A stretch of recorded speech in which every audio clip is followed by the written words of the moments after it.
تكفرون بالله وكنتم أمواتا فأحياكم ثم يميتكم ثم يحييكم ثم إليه ترجعون.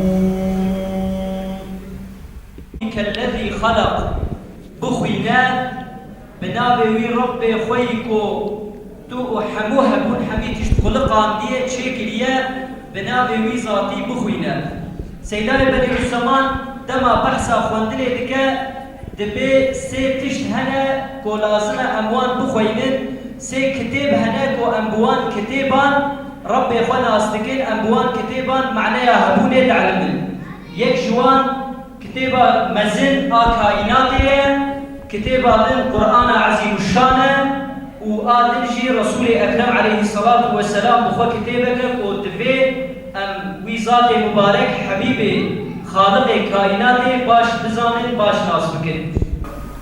2-3 konuya değinmek isterim. Bir tanesi medreselerle ilgilidir.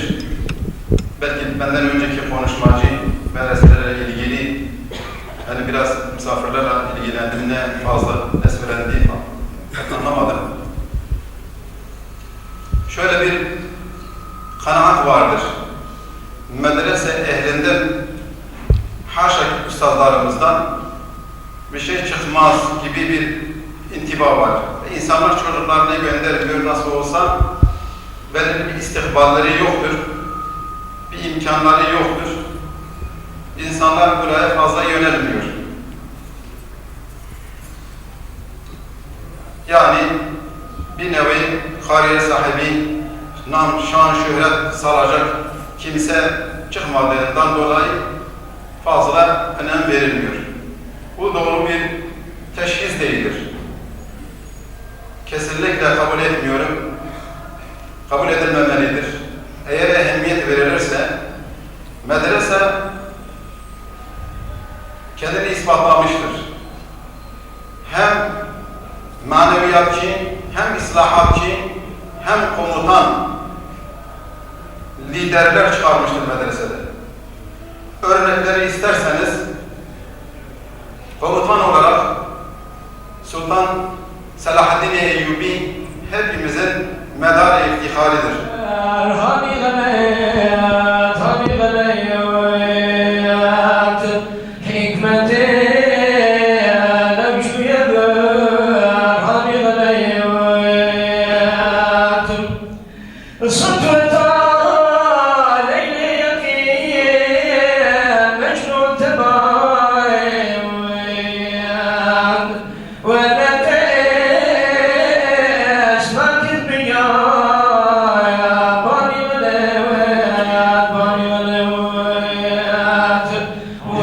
أنبياء معلوم خدا عز وجل علماء اليوم وارسي أنبياء ومتبزان المدح مازن أوج علماء الإسلام ربه خدا عز وجل فاسألوا أهل الذكر إن كنتم لا تعلمون وببرسنج أهل علمي تشتيكوا النظام علماء الإسلام وظيفة علمي وظيفة كي برزيدا مازنة ومثلا الحمد لله بمملكة مدى وقت الدولة جمهورية جمهوريتها çıkas baskın, çıkas şiddet esir ehli ilmi hebun diğer bir havacı elhamdülillah seydaları ve seydaları bahs bir eziyet ve zahmetiya kuvvet çağırır. Çe zahmeti fandın temeli bir ilmi, temeli İslam'ı memleketi medahiştir.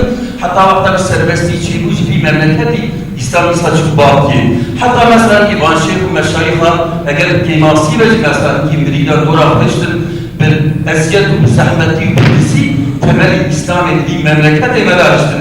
Yani ilo en borcuyla emteyda izvan seydaları fiillara berera olan meşayihine yani bir hizmet ve bir vazifetinin temeli İslam'ı bir memleketi iştir. Maalesef tabi zaman tedar çünkü mesela 28 Şubat devirde zeyde mesela darbekil İslam'ı kel sektekil İslam'ı hız tabi cesaret da bir zamanı medine ve seydaları ve beretimle bu tamamıyla hemen kısmen muhabbata ilmi rağm. Ama اللهم زدك رب العالمين عفو عافيتي بدل ما هو انت فيها الدول رب العالمين بالك بالدين الاسلام زدك عملت النبي زدك معلومه الآيات الكريمة تفسيرها بالشريعة تبي معلومة تفاصيل ضمانية كنتم خير أمة والبناء خير تمام الأمة جاء آدم حتى محمد مصطفى صلى الله عليه وسلم شقا أمتنا الأمة محمدي خير تمام بنص كلام قديم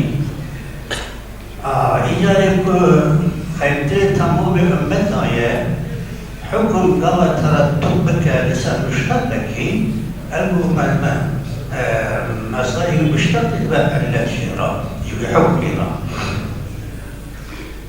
تأمرون بالمعروف وتنهون عن المنكر دمك ظاهر آيات كلمة والخير أمتنا دمك من أمر بالمعروف النهي عن المنكرات أمر المعروف نهي عن المنكر أو تبع سبب الظاهر جبو خاطرك ومن خير تمام أمتنا الله على محمد صلى الله عليه وسلم صلى الله على محمد سيدنا عليه وسنيات الوداع صلى الله عليه وسلم صلى الله على محمد صلى الله عليه وسلم صلى الله على محمد صلى الله عليه وسلم صلى الله على ثوب عز بعد أثواب الرقاب ووضعنا سبيل مجد بعد وسيلة الفضيلة والسيادة بحليته سمنا فسجد له الأملاك وبركبته رفع الخاتم فسمع على الأخلاق والاشتغال به من أفضل الطاعات وأشرف التقربات وأعلى ما بذلته النفوس الغوالي وأعلى ما سعى في تحصيله الهمم العوالي لأنه الطريق الموصل إلى الله الملك المنان وإلى رسوله صلى الله عليه وسلم في كل وقت وآن لا يليك في علو شان كسر رواجه ونعسه فهل يقدح في يوسف قلة الثمن وبحث فمن أوتي العلم فقد أوتي خيرا كثيرا وأعطي ملكا كبيرا.